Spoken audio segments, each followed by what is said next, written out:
అందరికీ నమస్కారం. ఆల్మోస్ట్ గత వారం రోజులుగా ఓ పక్క విజయవాడ అతలాకుతలం, మరో పక్క కొల్లేరు ఉప్పుటేరులోకి వచ్చి, మరి ఉప్పుటేరు పక్కనే మాకు ఒక 5-6 గ్రామాలు ఉన్నాయి. మరి అక్కడ కూడా పొంచి ఉన్న వరద ముప్పుని కాచుకోవటానికి అప్రమత్తంగా ఉండటం, ఈ అన్నిటి వలన ఎక్కడ ఇంటరాక్షన్ అన్నది కూడా లేదు. అందరూ సహాయ కార్యక్రమాల్లోనే తలములకలుగా ఉండటం జరిగింది. గత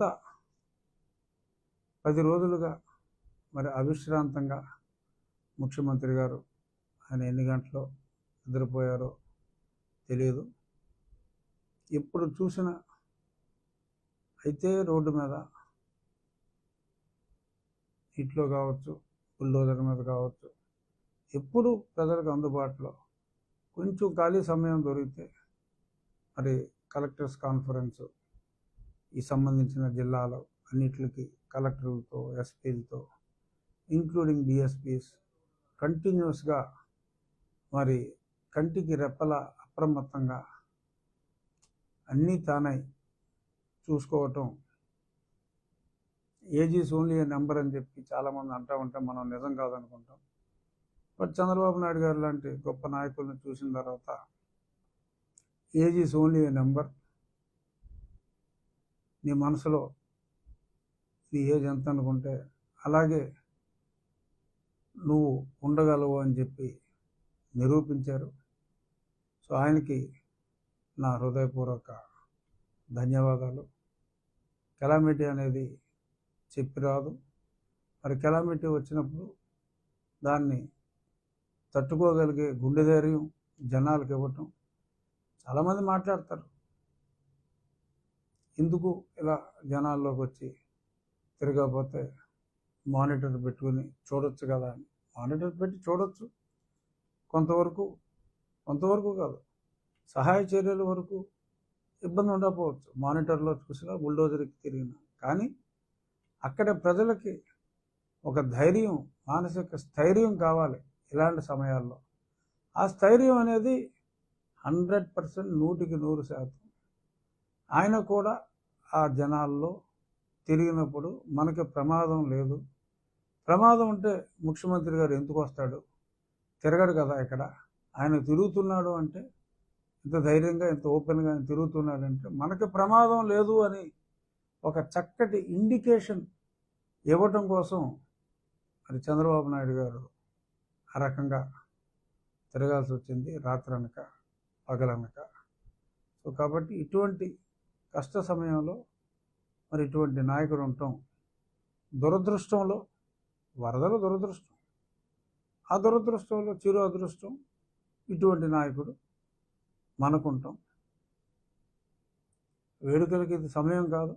అయినా మరి వాళ్ళ చంద్రబాబు నాయుడు గారి వివాహ దినోత్సవం సందర్భంగా వారికి నా అభినందనలు తెలియజేస్తున్నా. ఇవాళ కూడా ఆయన సెలబ్రేట్ చేసుకోరు, జనాల మధ్యనే ఉంటారు, కాన్ఫరెన్స్లో ఉంటారు. వారి శ్రీమతితో మాట్లాడతారో లేదో కూడా నాకు తెలియదు, కానీ అయినప్పటికీ శుభాకాంక్షలు చెప్పటం మన బాధ్యత. అందుకని వారికి వివాహ దినోత్సవ శుభాకాంక్షలు. ఇక తగ్గుముఖం పడుతుంది.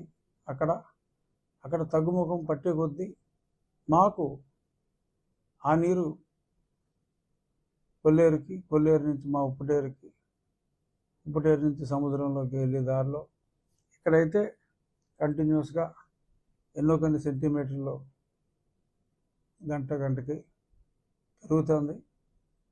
సో మేము ఇప్పుడు అప్రమత్తంగా ఉండవలసిన సమయం ఇది. సో ఈ ముంపుకు కూడా అతి తక్కువ ఖర్చుతో ఇక్కడ ఎన్నో గ్రామాల ముంపుని సార్ట్అవుట్ చేసుకోవచ్చు. కాస్త విజన్ ఉండాలి. మరి కొంత ఖర్చు అవుద్ది, కొంత ఎక్కువ కాదు. ఆ పొడమేరు బాగు చేయాలంటే ఎన్నో వందల కోట్లు, వేల కోట్లు చెప్తున్నారు. అంత కాదు, కానీ చాలా డ్యామేజ్ని అరికట్టవచ్చు.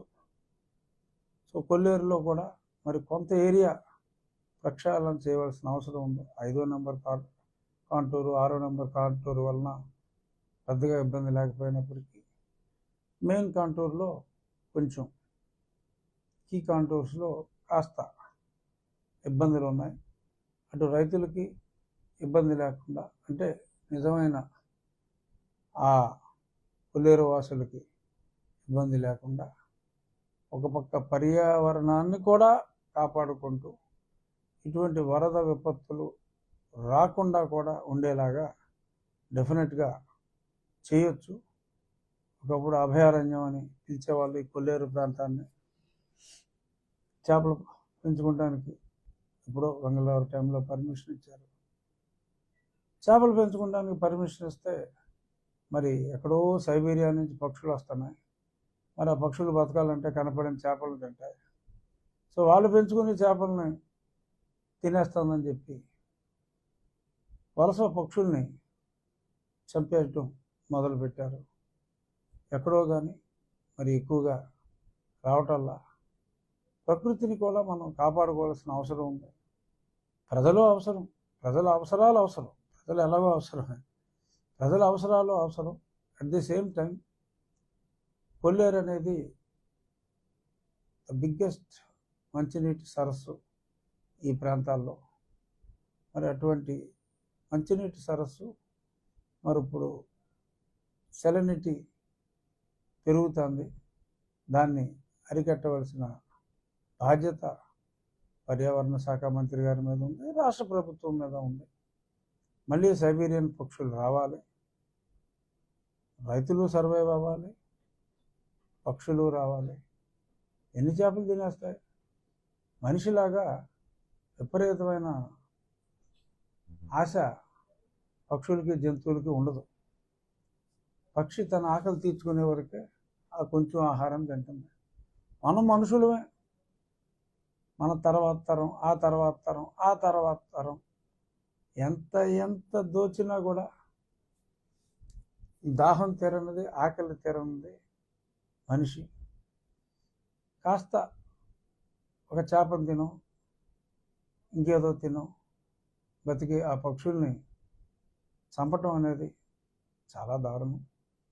మళ్ళీ తిరిగి అభయారణ్యంలాగా ఉండే అభయం అటు చంద్రబాబు నాయుడు గారు, పవన్ కళ్యాణ్ గారు పర్యావరణ మంత్రిగా మరి వాళ్ళు ఒక ప్రకృతిని మనం కాపాడకపోతే జరిగే విధ్వంసాలు ఏమిటో డైరెక్ట్గా చూసాం. ఇటువంటివి కొన్ని ఇండైరెక్ట్గా మనం చూస్తున్నాం. సో ఇది చాలా అన్యాయం. ఒక ప్రకృతి ప్రేమికుడుగా ఇది నా ఆందోళనని కొద్దిమంది రైతులు అపార్థం చేసుకోవచ్చు. కానీ నేను రైతుల కష్టాలను అర్థం చేసుకుంటూనే ఈ బాధ్యతను కూడా నెరవేర్చవచ్చు. దానికి ఉపాయాలు ఎన్నో ఉన్నాయి. కాబట్టి కొల్లేరుని పరిరక్షించాలని, పర్యావరణాన్ని కూడా ఈ జరిగిన విధ్వంసం తర్వాత పరిరక్షించాలని, అలాగే కాలువ గట్ల మీద ఆక్రమణలో నేను చాలా వరకు ప్రక్షాళన మొదలుపెట్టాం.